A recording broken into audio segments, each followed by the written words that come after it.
Hello class 10th। इस video में exercise 7.2 के क्वेश्चन नंबर 9 का सलूशन है। यहाँ पर आपको क्वेश्चन गिवन है, find the coordinates of the points which divide the line segment joining a -2,2 and b 2,8 into 4 equal parts.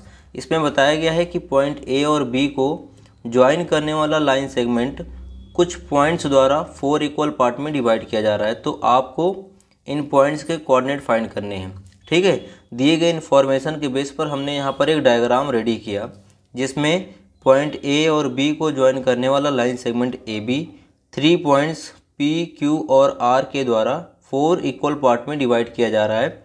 आपको इन पॉइंट्स के कोऑर्डिनेट फाइंड करने हैं। तो यहाँ पर आपको डायग्राम देखने के बाद मन में एक क्वेश्चन उठ रहा होगा कि यहाँ पर हमने ए बी लाइन सेगमेंट पर 3 पॉइंट ही क्यों मार्क किया, 1 या 2 पॉइंट क्यों नहीं मार्क किया। ठीक है, तो इसका जो आपका बेसिक नॉलेज होगा वो आपको यहाँ से मिलेगा। थोड़ा सा समझिए। जैसे कि मान लीजिए कि आपको एक लाइन सेगमेंट ए बी दिया गया है, ठीक है, और अगर हमने इस पर एक पॉइंट पी मार्क किया तो ये point P line segment A B को सिर्फ 2 पार्ट में डिवाइड कर सकता है, ए पी और पी बी। ठीक है, तो अगर इस लाइन सेगमेंट ए बी को 4 इक्वल पार्ट में डिवाइड करना है तो इस पर आपको 3 पॉइंट मार्क करने पड़ेंगे, तब जाकर line segment A B 4 equal part में डिवाइड होगा। ठीक है, इसलिए हमने इस पर 3 पॉइंट्स लिए, पी क्यू और आर। इनके कोऑर्डिनेट्स आपको फाइंड करने हैं। तो यहाँ पर पहले आप पॉइंट पी के कोऑर्डिनेट निकालिएगा, फिर क्यू के, फिर उसके बाद आर के। एक साथ ही तीनों तो निकाल नहीं सकते हैं। ठीक है, तो जब आप पॉइंट पी के कोऑर्डिनेट फाइंड करेंगे तो पॉइंट क्यू और आर को नेग्लेक्ट करना पड़ेगा, इग्नोर करना पड़ेगा। ठीक है, तब जाकर यहाँ पर आप एक चीज़ ऑब्जर्व कर पाएंगे कि जो पॉइंट P होगा वो लाइन सेगमेंट AB को मात्र 2 पार्ट में डिवाइड करेगा, AP और PB। तो उस कंडीशन में जब आप P का कोऑर्डिनेट फाइंड करेंगे तो AP और PB का रेशियो भी आपको मिलना चाहिए। ठीक है, तो सबसे पहली चीज़ आपको क्या निकालना होगा कि AP और PB का रेशियो क्या है। ठीक है, तभी आप P के कोऑर्डिनेट्स फाइंड कर पाएंगे, क्योंकि यहाँ पर आप P के कोऑर्डिनेट को फाइंड करने के लिए सेक्शन फार्मूला यूज करने जा रहे हैं। और सेक्शन फार्मूला क्या होता है, जैसे मान लीजिए कि एक line segment A be the गई है जिसको पॉइंट पी 2 पार्ट में डिवाइड कर रहा है। अगर ए का कोऑर्डिनेट आपको दिया गया है x1, y1 और बी का कोऑर्डिनेट दिया गया है x2, y2 और पी का कोऑर्डिनेट हमने लेट किया x, y, तो इस पी पॉइंट का कोऑर्डिनेट सेक्शन फॉर्मूले से निकाला जाता है, जो होता है P x, y equals to M x2 plus N x1 total divide by m plus N m y2 plus N y1 total divide by m plus N. ठीक है, ये होता है सेक्शन फॉर्मूला। यहाँ पर आप देख पा रहे होंगे कि इसका जो फर्स्ट कोऑर्डिनेट है x और सेकंड कोऑर्डिनेट y है, और यहाँ पर फर्स्ट कोऑर्डिनेट ये दिया गया है और सेकंड कोऑर्डिनेट ये दिया गया है। तो इसका जो ये फर्स्ट टर्म है ये x कोऑर्डिनेट को रिप्रेजेंट करता है और ये जो सेकंड टर्म है ये y कोऑर्डिनेट को रिप्रेजेंट करता है। तो इस फॉर्मूले से आप P के कोऑर्डिनेट्स फाइंड कर सकते हैं। यहाँ पर आपने देखा कि M और N वैल्यूज़ दी गई हैं। तो M और N क्या होता है, M और N AP और PB के बीच का रेशियो होता है, AP और PB का रेशियो होता है। तो यहाँ पर भी अगर आपको P का कोऑर्डिनेट फाइंड करना है तो AP और PB का रेशियो फाइंड करना पड़ेगा। और x1, y1, x2 और y2 जो होते हैं वो फर्स्ट और सेकंड पॉइंट के कोऑर्डिनेट्स होते हैं, जैसा कि आप देख पा रहे होगे यहाँ पर। तो यहाँ पर फर्स्ट और सेकंड पॉइंट के कोऑर्डिनेट तो आपको गिवन है, बस नॉलेज में आपके नहीं होगा तो AP और PB का रेशियो। तो सबसे पहले हमें AP और PB का रेशियो निकालना पड़ेगा, फिर सेक्शन फार्मूले का यूज करके हम P के कोऑर्डिनेट्स निकाल पाएंगे, उसके बाद Q और R का निकालेंगे। आइए स्टार्ट करते हैं। तो सबसे पहले आपको एक चीज़ तो यहाँ पर नॉलेज में होगी कि जो पॉइंट्स P, Q, R हैं ये AB को 4 इक्वल पार्ट में डिवाइड कर रहे हैं। तो AP, PQ, QR और RB की लेंथ सेम होगी और इनकी लेंथ को हम किसी एक वेरिएबल के इक्वल मान लेते हैं। ठीक है, लेट कर लेते हैं, लेट करेंगे, लेट AP। ठीक है, पहली आपकी पार्ट क्या है, AP है, दूसरा पार्ट है PQ। तो let AP equals to PQ equals to QR equals to RB। अब इन सब की लेंथ किसके इक्वल मानते हैं, मानते हैं कि सबकी लेंथ क्या है, K है। तो AP आपका K हो गया, PQ भी K हो गया, QR भी K हो गया और RB भी K हो गया। तब अगर आपको AP और PB का रेशियो चाहिए तो AP को PB से डिवाइड करना पड़ेगा, ठीक है।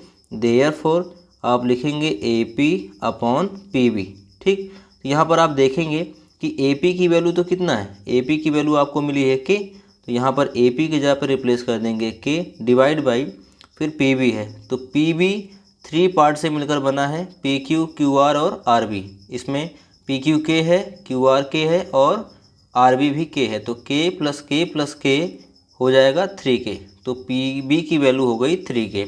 जहाँ पर PB है वहाँ पर हम सब्स्टिट्यूट कर देंगे 3K, ठीक है। यहाँ पर हो गया आपका 3K, तो K से K कैंसिल हो गया, न्यूमरेटर में बचा 1 और डिनोमिनेटर में बचा 3, ठीक है। तो आपको AP और PB का रेशियो मिल गया, AP/PB इक्वल्स टू 1:3, ठीक है। तो यहाँ पर जो फर्स्ट टर्म होता है रेशियो का वो M होता है और सेकंड टर्म N होता है। देयरफॉर M इक्वल्स टू आपको मिल गया 1 और N की वैल्यू मिल गई 3। तो आपको P का कोऑर्डिनेट निकालना है, उसको निकालेंगे आप सेक्शन फॉर्मूले से। तो आप यहाँ पर लिखेंगे ठीक है, कोऑर्डिनेट ऑफ P लिखेंगे, कोऑर्डिनेट ऑफ P, ध्यान दीजिएगा, coordinate of P equals to क्या होगा, सेक्शन फार्मूला यहाँ पे आप यूज करिएगा। तो सेक्शन फार्मूला क्या होता है, थोड़ा सा इसको हम अपना इंक चेंज करते हैं। सेक्शन फार्मूला होता है mx2 plus nx1 total divide by m plus n comma y coordinate क्या होता है my2 plus ny1 total divide by m plus n, ठीक है।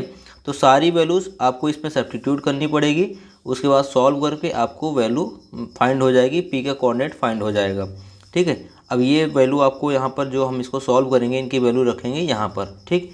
तो लिखेंगे इक्वल्स टू ब्रैकेट के अंदर, यहाँ पर देखिए फर्स्ट क्या है आपका mx2 है, तो m आपका कितना मिला 1 मिला, और x2 सेकंड पॉइंट का फर्स्ट कोऑर्डिनेट 2 होगा, ठीक है। तो 1 और 2 का क्या कर देंगे मल्टीप्लाई, तो लिखेंगे यहाँ पर 1 × 2, फिर प्लस यहाँ पर नेक्स्ट टर्म क्या है nx1 है, तो n आपको दिया गया है 3 और x1 होगा -2, तो 3 और -2 का मल्टीप्लाई कर देंगे, तो 3 × -2 total divide by m plus n है, तो m कितना है 1 और n कितना है 3, यहाँ पे लिखेंगे 1 + 3, ठीक, कॉमा लगाएंगे। फिर यहाँ पर आप देखेंगे my2 है, m आपका 1 है और y2 कितना दिया गया है 8 दिया गया है, तो आप लिखेंगे यहाँ पर 1 × 8 फिर प्लस, ठीक है। अब जो ny1 यहाँ पे देख पा रहे होंगे इसको थोड़ा सा हम डायरेक्ट करेंगे, ठीक है। तो n की वैल्यू कितना है 3 है, ठीक है, और y1 की वैल्यू कितना दी गई है यहाँ पर y1 आपका 2 है, तो 3 और 2 का मल्टीप्लाई कितना होगा 6 होगा, ठीक है। 3 और 2 का मल्टीप्लाई 6 हो जाएगा, यहाँ पर लिखेंगे +6 टोटल डिवाइड बाई, यहाँ पर आपको m + n करना है, ठीक है। तो m + n कितना होगा 4 होगा, थोड़ा सा डायरेक्ट कर दे रहे हैं, इक्वल्स टू, अब देखिए इसको सिंप्लीफाई करेंगे, तो 2 1 जा कितना हो जाएगा 2 हो जाएगा, दोनों प्लस में है तो आंसर भी प्लस में आएगा, तो लिखेंगे 2। अब देखिए नेक्स्ट आपका क्या है, यहाँ पे फर्स्ट टर्म 3 पॉजिटिव है और ये निगेटिव, तो प्लस और माइनस का मल्टीप्लाई माइनस आता है, ठीक है। 3 2 जा कितना हो जाएगा 6 हो जाएगा, लेकिन माइनस में, टोटल डिवाइड बाई, और यहाँ पर देखिए 1 + 3 कितना होगा 4 होगा, तो डिनोमिनेटर में आ गया 4। फिर इसको सॉल्व करते हैं y कोऑर्डिनेट को, तो 8 1 जा कितना हो गया 8 हो गया, और 8 में प्लस करेंगे क्या 6 करेंगे, यहाँ पर हम लिख सकते हैं 8 + 6 टोटल डिवाइड बाई डिनोमिनेटर में 4। इसको सिंप्लीफाई करते हैं, देखिए यहाँ पर देखिए आराम से देखिएगा, यहाँ पर फर्स्ट टर्म क्या है पॉजिटिव है और सेकंड टर्म निगेटिव है, एक प्लस और एक माइनस सेपरेट कर देंगे, बड़ा नंबर माइनस में, इसलिए आंसर माइनस में आएगा। 6 में से 2 माइनस करेंगे तो आएगा 4, तो लिखेंगे यहाँ पर -4 डिवाइड बाई 4, कॉमा यहाँ पर आप देखिए 8 + 6 14 हो गया, और 14 को डिवाइड कर देंगे 4 से, तो लिखेंगे 14/4, ठीक। नेक्स्ट पेज में इसी को सिंप्लीफाई करेंगे। आइए देखते हैं नेक्स्ट पेज आपका क्या दिया गया है, कुछ भी नहीं दिया गया, तो आइए हम लेते हैं यहाँ पर आपका फर्स्ट पॉइंट क्या था, यहाँ पर फर्स्ट पॉइंट था कितना दिया गया है -4 डिवाइड बाई 4, और सेकंड कोऑर्डिनेट दिया गया है 14/4। इसको सिंप्लीफाई कर दीजिए, कट करेंगे तब जाके सिंप्लीफाई होगा, तो लिखेंगे देखो 4 1 जा 4 हो गया, और यहाँ पे 2 से कट करेंगे तो 2 2 जा 4 और 2 7 जा 14, तो आपको x कोऑर्डिनेट मिल गया -1 और y कोऑर्डिनेट मिल गया आपको 7/2। तो ये P का कोऑर्डिनेट हो गया, किसका कोऑर्डिनेट हो गया P का -1,7/2। देखिए जब यहाँ पर आपको Q का कोऑर्डिनेट निकालना होगा, ध्यान दीजिएगा, जब आपको Q का कोऑर्डिनेट निकालना होगा तो P और R को नेगलेक्ट करना पड़ेगा। तो Q का कोऑर्डिनेट निकालने के लिए, जैसे यहाँ पर आपको P के कोऑर्डिनेट निकालने के लिए AP और PB का रेशियो निकालना पड़ा, वैसे जब आपको Q का कोऑर्डिनेट निकालना होगा तो आपको AQ और QB का रेशियो निकालना पड़ेगा। तो यहाँ पर AQ में K + K 2K होगा, AQ की वैल्यू हो जाएगी 2K और QB की वैल्यू हो गई K + K 2K। ठीक है, तो आपको Q के कोऑर्डिनेट के लिए AQ और QB का रेशियो निकालना पड़ेगा। तो यहाँ पर लिखेंगे या सेकंड केस कर सकते हो, लिखेंगे फॉर Q। देखिए लिखेंगे क्या, फॉर Q। हम केवल आपको रेशियो निकाल के सिखा दे रहे हैं, बाकी आप इसका कैलकुलेशन अपने आप से करिएगा और जो भी आंसर आए उसको कमेंट बॉक्स में ज़रूर भेजिएगा। ठीक है, हम देखते हैं कितने बच्चे इसका करेक्ट आंसर कर पाते हैं।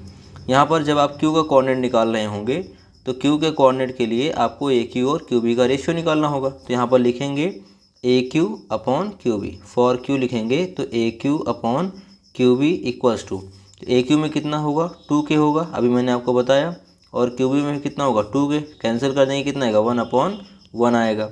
तो आपको AQ और QB का रेशियो कितना मिलेगा, ये मिलेगा 1:1। यहाँ पर आपको M की वैल्यू मिल गई 1 और N की वैल्यू मिल गई 1।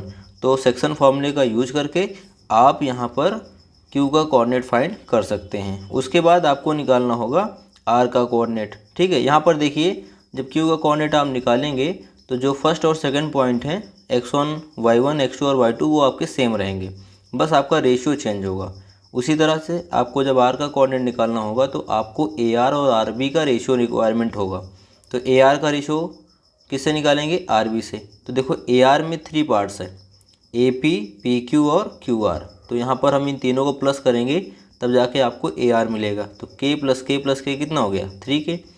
और यहाँ पर लिखेंगे फॉर R। ठीक है, R का जब आपको निकालना होगा तो R का कोऑर्डिनेट के लिए आपको AR और RB का रेशियो चाहिए होगा। यहाँ पे लिखेंगे AR upon RB equals to, अब देखिए यहाँ पर AR में कितने के हैं 3K हैं और RB में AR में 3K और RB में सिंगल K से K कैंसिल हो गया, डिनोमिनेटर में 1 बचा।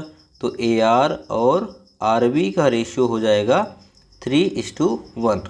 और यहाँ पर M की वैल्यू कितना हो गई, M की वैल्यू 3 हो गई और N की वैल्यू कितनी हो गई 1 हो गई।